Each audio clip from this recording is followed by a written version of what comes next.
సెంటిమెంటే ఇవాళ వీళ్ళ పెట్టుబడి.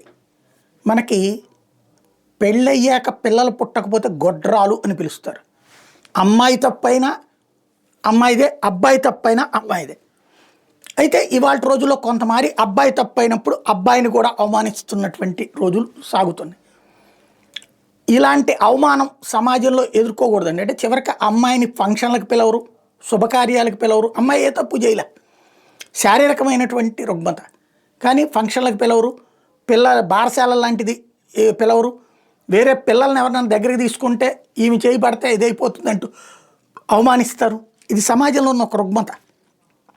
ఈ రుగ్మత కారణంగానే ఎలాగైనా బిడ్డలు కనాలి, తన భర్తకి ఆ అవకాశం లేకపోతే వేరే వాళ్ళ ద్వారానైనా కనాలి అన్నటువంటి మహిళల యొక్క ఆలోచనే ఇప్పుడు ఈ సృష్టి లాంటి వాటికి పెట్టుబడి. వేరే ఇక్కడ బిడ్డని కన్న తర్వాత తన బిడ్డ అంతే తప్పించి ఈ నీ భర్తకి నీ భార్యకేనని ఎవడు అడగరు కదా, అడిగితే చెప్పుచ్చు కొడతారు. కాబట్టి సహజంగా బిడ్డని కంటే చాలు, మన కడుపులో బిడ్డ పెరగాల, బిడ్డని కనాలి అంతే. ఎవరి వీర్యంతో, ఎవరి అండంతో, ఎవరి పిండంతో ఇవన్నీ సంబంధం లేదు, ఎవరిది పిండం ఇట్లాంటివన్నీ కూడా. ఈ ఒక్కటే ఇప్పుడు వీళ్ళ పెట్టుబడి. అందుకోసం 5 లక్షల, 10 లక్షల, 20 లక్షల ఆస్తులు మొత్తం నాశనం చేసుకున్న వాళ్ళని చాలామందిని చూసా.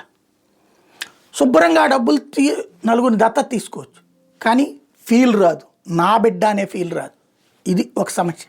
సమాజం ఆ రూట్లోనే చూస్తుంది అనే ఒక భయం. అందుకనినే ఈ సమస్య పెరిగి పెద్దదవుతోంది. చివరికి ఇప్పుడు ఏ దశకి వెళ్ళిందంటే, మనకి బిడ్డలు కనకపోతే ఈ మధ్యన కొత్త సర్వీసెస్ కూడా స్టార్ట్ అయినాయి అన్నమాట. బిడ్డని ఈ సృష్టిలు ఇట్లాంటివే కాకుండా మీకు ఒక మంచి హెల్దీ పర్సన్తో రిలేషన్ కలుపుతాం, వాళ్ళతో మీరు వారం రోజులు గడిపోద్దురు, కానీ ఆ తర్వాత మీకు గ్యారంటీ కాన్పు మీకు అదే మీరు ముందు ఇవి మాకు టెస్ట్ రిపోర్ట్స్ ఇవ్వాలా, మీకైతే శారీరకంగా ఎట్లాంటి ప్రాబ్లం లేదని చెప్పి అప్పుడు మంచి అబ్బాయితో కలుపుతాం. వాళ్ళకి ఆ తర్వాత రహస్యంగా ఉంటారు. మీ ఇద్దరు ఒక వారం 10 రోజుల పాటు ఎంజాయ్ చేసి వస్తారు. అప్పుడు స్వేచ్ఛగా మీరు చేసుకునేట్టు సెక్స్ వల్ల మీకు పిల్లలు పుడతారు, ఆ తర్వాత మీ జోలికి రారు అని చెప్పి లింక్స్ కలిపే సంస్థలు కూడా తయారైనాయి ఇప్పుడు.